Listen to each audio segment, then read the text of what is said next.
everybody. Cindy A. Lewis here. Welcome. Today's video is part 10 of the 12 ways to use your Collage MasterBoard. Now, you don't have to use them the ways that I've showed you in the previous parts or even the next two, but I thought you might enjoy getting some inspiration and ideas.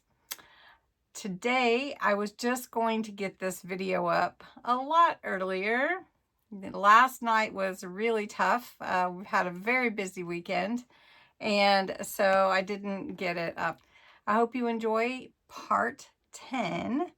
And in this one, we're going to make our own ephemera using the masterboards. Now, ephemera.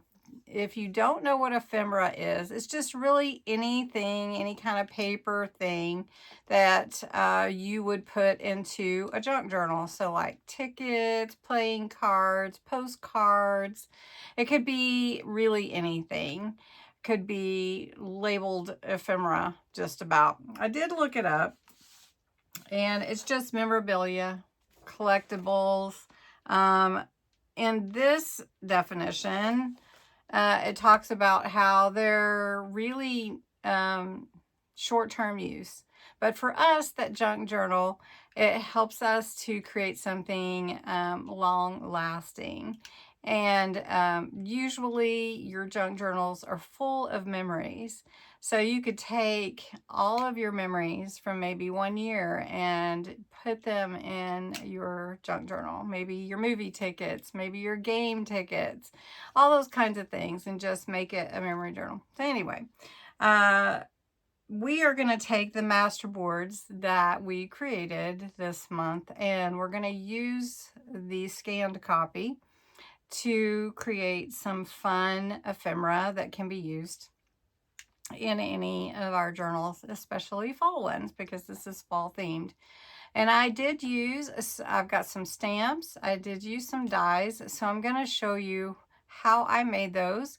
And you can even just punch out some pieces from your masterboards, or you can cut out maybe some image that is on there, or even whatever you'd like. So, you know, it's a big world when you're using paper, and a masterboard just makes it that much more colorful. So let's get started. Okay, so these are the masterboards. You've seen them if you've watched any of the 12-part series. These are the originals, and I always save the originals. And so I did make some copies. I'm pretty sure I made 3 copies, 1 of each. And you can just use these to do your ephemera however you want. One thing I was talking about, how you could cut things out. You could fussy cut around these, around your images, around any of your sayings, and those could be your ephemera. So easy. But I did want to give you some ideas with some of the dies that I had. So one of the dies that I have from Temu actually is a ticket strip, and these are fold lines and these are cut lines. So it cut out my masterboard, and it gave me the perforated edge where I can fold it, or I could even tear it off just like that. And then I can stamp these, which I have some fun stamps. I have some other ones too that I could stamp numbers on, and that would be a really fun way to use these. So I wanted to show you how that cuts. That's pretty nifty. Then I had a whole packet. I got this from Temu also. These little miniature pieces. It comes with 30 to 50 depending on what you choose. And you just get a mixture. So it could be anything, like this little bow. Here, this little bow die, and it cut out of my masterboard. Let me show you. And it's tiny, so let me pick it up. I guess I'll pick it up. And there it is. So that could be a really cool like addition to a page. And then the button that has a little edge around it, I cut out. I have some keys back here. These were also from Temu, and some locks. And so I cut out the key. I cut out a couple of locks. And these are all from my masterboard copies. I cut out a kitty cat and a couple of leaves. And then I have this fun die here that's books on a shelf with a globe and a potted plant. And it cuts out like this. Isn't that neat? And it looks so good using the masterboard because it's pretty cool. And then I do have a stamp that's a postcard stamp, so that would be really fun, but it would take up a big piece. So I just wanted to show you some ideas, and I'll show you how they cut out. It's pretty easy. First, we'll just take the tickets, and let's just use this one since I used the other one. So I'm just going to take my tickets. I'm going to cut this piece like this just to give it a little edge. This is from one of the masterboards that I made. And I'm using my Gemini MIDI. And I'm just going to stick that in there and run it through my machine. And as I'm talking about it, since I'm using these dies from Temu, I will go and get the links for you so that you can look for them if you'd like to. So this is cut from that masterboard. You can see the perforation here. And if I wanted to use them on a page, I could use them, you know, accordion style. I could take them apart one at a time.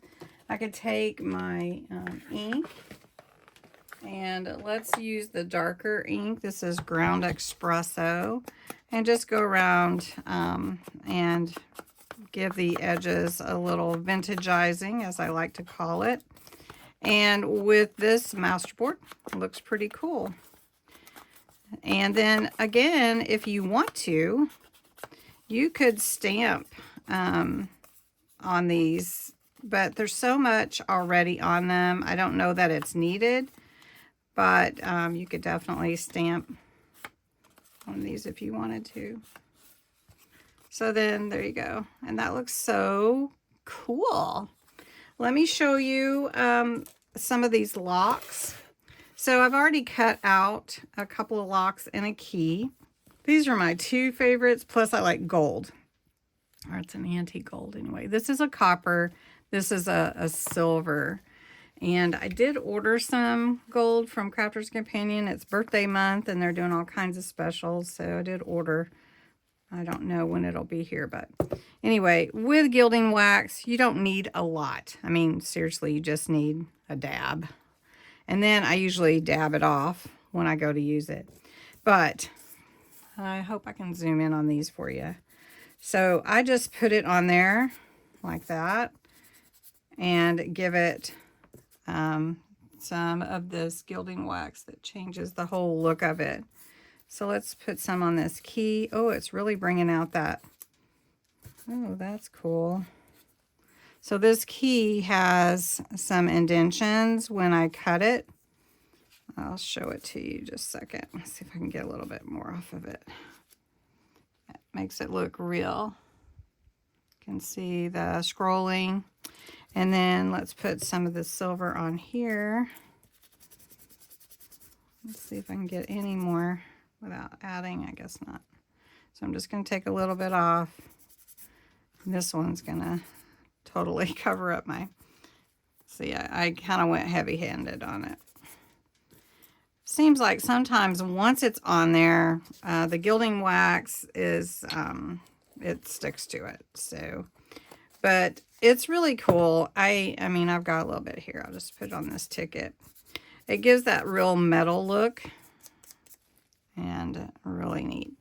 And then the copper is another favorite of mine. I love the copper. So if we took the copper and added it to this one in just places, it almost looks like it's, you know, real. Let's do a little on this one that I got a lot of silver on. This one I feel like needs a little black on it. Maybe we'll put a little black. need a little more. Anyway, so I start playing with mine, and they just turn out to be beautiful. So just ephemera, just playing with your, whatever you have at home that you have. And don't get too rough because it is paper. Anyway, you can kind of see. All right, so that's using the gilding wax to add a little bit to into your pieces that you cut out. So maybe you want your button to look old, or maybe it's supposed to be a wheel, you know, or cog. You know, it could be either, I guess. So we've got those. And then also, this is a really fun piece here that has the books. And so let me take my glove off. And I want to show you, if you just hit the edges with these pieces, it brings in that shadow effect. And do remember that this is just paper. Even though I print it on cardstock, it's still just paper, but you can tell that I added the dark to it. So anyway, I love that, and it turned out really good, and that's just from my masterboard. So that is really kind of what I wanted to show you, just some ideas of making ephemera. You can make pockets, you can do all kinds of fun stuff with your masterboards and create, like for instance, if you don't want dark and you could use color, whatever color that you're going for. Let's see if I got enough on there. See if I can give that bow a little metal look. But anyway, so I hope that this inspires you. Take what you have, look at it a little bit differently. Look at your tickets. You know, I'm not going to get out stamping right now, but you could definitely add images to this to stamp on to your tickets. And that would be a really fun one. So I will definitely link these different dies that I used to show you. And if you are interested or have any questions, let me know. These locks and keys are, you know, like my favorites, especially with the gilding wax. And then I love the tickets as well. This bookshelf is amazing. And so there's just a lot you can do with your masterboard to create these wonderful ephemera and save them. You know, sit down one night, work on them, and then you'll have them already in place. So anyway, have a great day. I hope that you enjoyed this video. Tomorrow is crafts and games. We're going to have fun.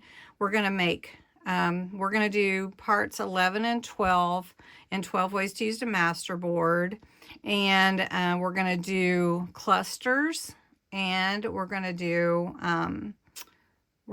to do accents on a junk journal page with our clusters. Now, I've been using the fall colors. I did make a pink snowman and winter masterboard last week, and I'm curious, so I need you to let me know. Let me see where it's at.